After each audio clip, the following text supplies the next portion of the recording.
Just like Ramadan, by the way, appeals to a particular heart, Shaban appeals to a particular mindset. Usama ibn Zayd radiallahu ta'ala anhu narrates, as well as Aisha radiallahu ta'ala anha, that there was no month that we would see the Prophet ﷺ fasting outside of Ramadan as much as Shaban. It was as if he was connecting them, sallallahu alaihi wasallam. Dear brothers and sisters, rather than talking about the month of Shaban and its virtues as we have entered into it, I wanted to address an attitude that Allah subhanahu wa ta'ala sees in some of His servants that particularly comes out in the month of Shaban, and other times that people neglect. And so this isn't a khutbah just about Shaban, but about a particular mindset of being at the right place at the right time, and what that means in terms of your relationship with Allah subhanahu wa ta'ala.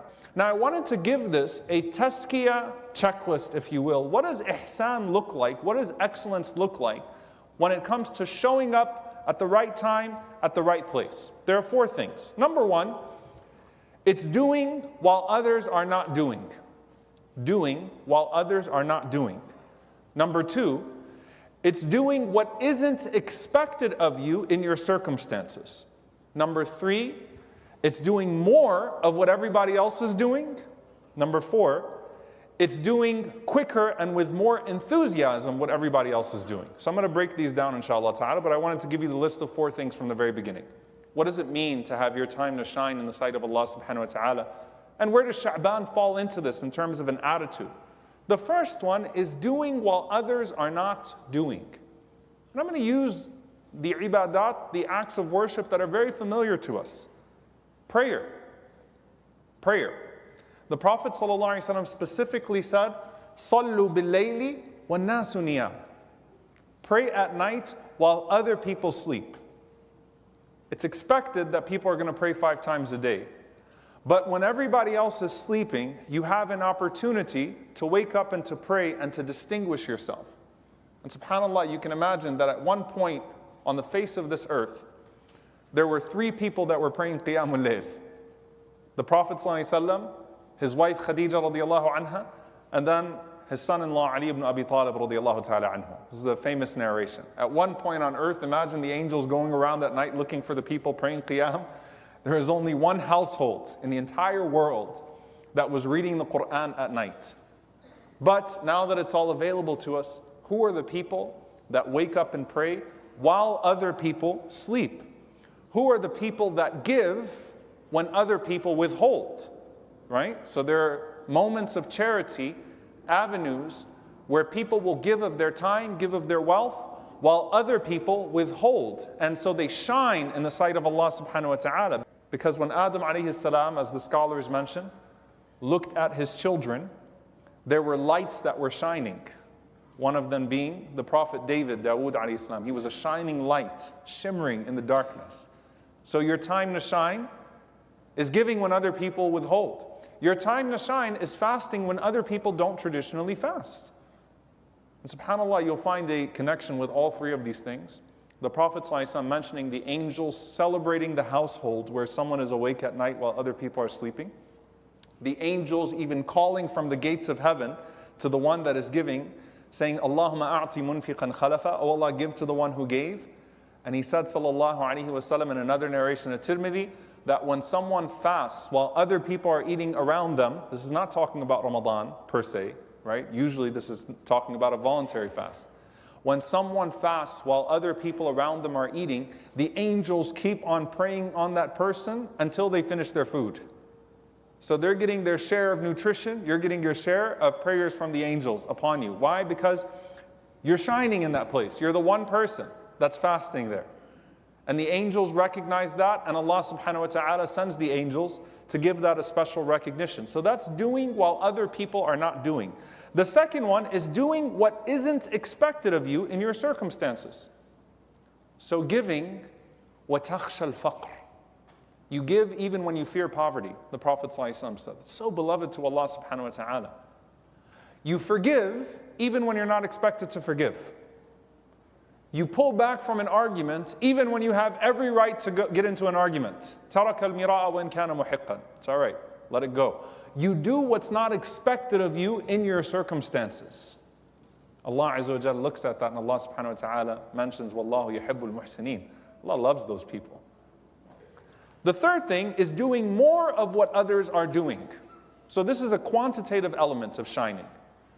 Everybody's doing the same thing, but some people are doing more of it. Okay? So when it comes to prayer, there are nawafil. There are voluntary prayers.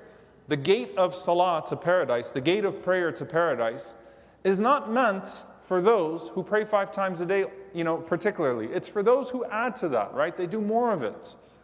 Those who will enter through Bab al-Rayyan are not just the people that fast in Ramadan. The gate of Rayyan, of paradise, is the gate of fasting. It's for those people that especially fast. So everybody fasts, but they fast more, right? So they have a specific gate. That's not just for people of Ramadan.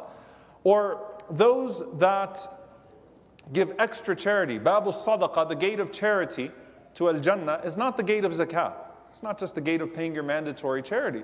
It's those people that give extra charity and they exert themselves. So doing more of what everybody else is doing. And the fourth one is doing quicker and with more enthusiasm what others are doing. So it has a qualitative element to it. A qualitative element to it. Part of that is the hastening to what others are lazy towards. So I give people the spectrum, right? Or not me giving it. We find it from the Prophet ﷺ's prayer to the prayer of the hypocrites. The Prophet ﷺ was described that when the time of prayer came, wathaba, he jumped up like a lion, sallallahu alayhi wasallam. I mean, he jumped out of his bed. Aisha radiallahu anha saying that he was so present at home, but once the call for prayer happened, as if he didn't even know us anymore, sallallahu alayhi wasallam. Enthusiastic, so ready for the prayer at all times. Like the adhan immediately triggered that response, a very predictable response from the Prophet ﷺ. That's wathaba. Now, in the same prayer, there are the hypocrites. But qamu kusala, when they got up for prayer, got up so lazy, wudu was improper,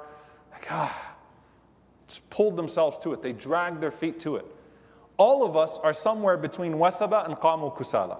Somewhere in that spectrum, we fall between jumping up like the Prophet ﷺ and dragging our feet like a hypocrite. May Allah protect us from hypocrisy and allow us to strive to be more like our Prophet ﷺ. So it's a qualitative element too, and Allah sees that. Allah sees the prepared heart. Allah sees that excitement from a person. Now, what does this have to do with Shaban, the month of Shaban?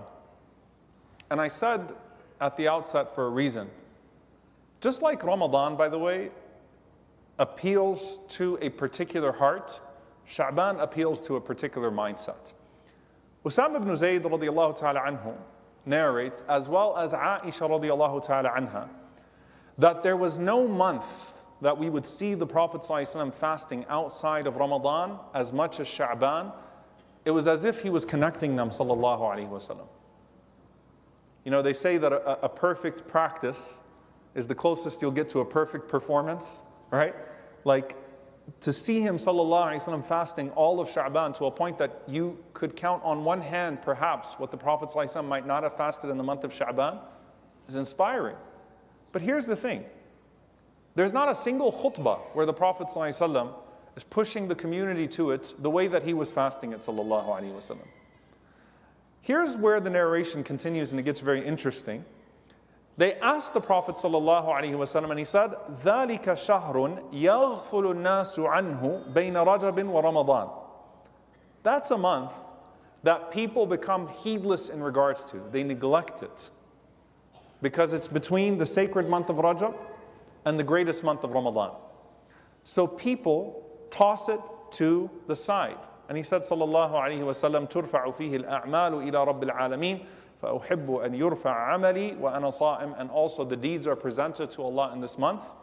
And I like that my deeds are presented to Allah when I'm in a state of fasting. But the first reason he gives, sallallahu alayhi wasallam, is the interesting one. The particular one of this khutbah. It's a time of ghafla. It's actually a time of heedlessness. It's a time where most people are not taking their particular journey to Allah subhanahu wa ta'ala that seriously. It's a time that you rarely find people exerting themselves in these good deeds. And the Prophet ﷺ is saying, that's the best time to shine. That's the best time to stand out. When other people aren't paying attention, that's when you pay extra attention, because you stand out amongst the crowd at that point.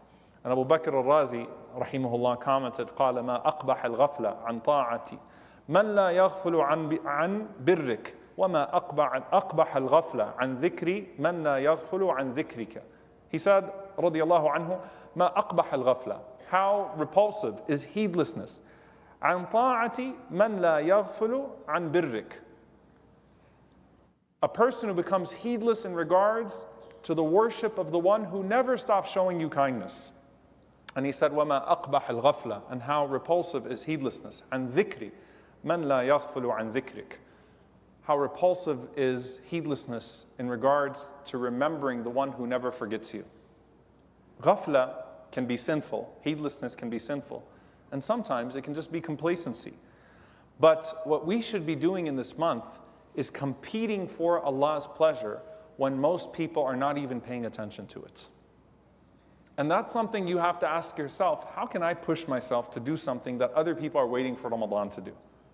How do I exert myself now as practice for Ramadan, but also in honoring a particular time that other people are not honoring? As Ibn al-Jawzi rahimahullah said, Ramadan is a time where everyone does ibadah. But your ibadah in Shaban is a time where you really show that you want the rida of Allah subhanahu wa ta'ala, you want the pleasure of your Lord. And this was a mindset of the companions. So for example, one of the narrations, some of the companions, كانوا يستحبون إحياء ما بين العشاءين بالصلاة. They used to love to worship between the two ishas, the two night prayers. What are the two night prayers? Maghrib and Isha in hadith literature.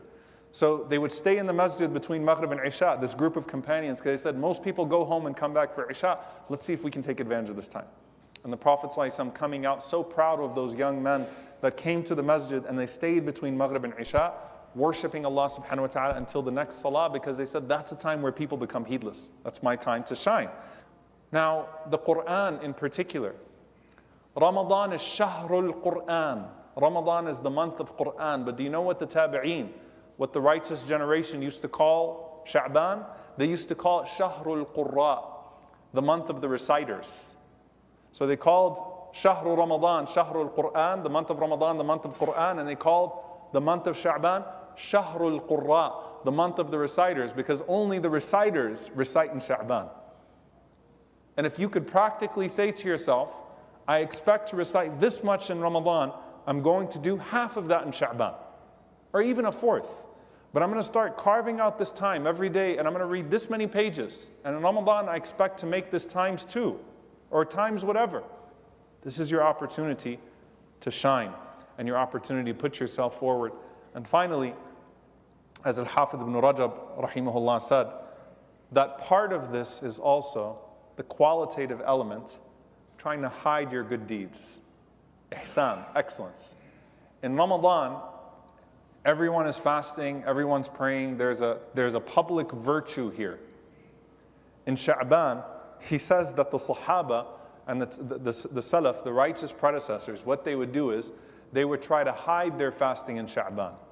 And that's one of the wisdoms, perhaps, that the narrations about the Prophet ﷺ fasting all of Sha'ban only come from his family. They only come from Aisha, Usama ibn Zayd, and the people that were in his household, sallallahu alaihi wasallam. And so Ibn Mas'ud radiyallahu anhu said, إِذَا أَصْبَحْتُمْ صِيَامًا فَأَصْبِحُوا مُدَهَّنِينَ. He said, if you wake up and you're fasting in Sha'ban, go out looking fresh, have your cologne on, have your perfume on, whatever it is, don't let people in on it. Because that's the qualitative element as well, is that I'm trying to shine with some of these secret deeds that only Allah subhanahu wa ta'ala will know about. Because these are not times that the public expects certain good deeds of you. We ask Allah subhanahu wa ta'ala to allow us to shine when we do what others are doing, and when we do when no one else is doing. And we ask Allah subhanahu wa ta'ala to drive our hearts, our thoughts, our limbs to please Him in Sha'ban, and to please Him in Ramadan, and to attain His special reward in His special times and places, and to never be deprived of His always special mercy. Allahumma ameen.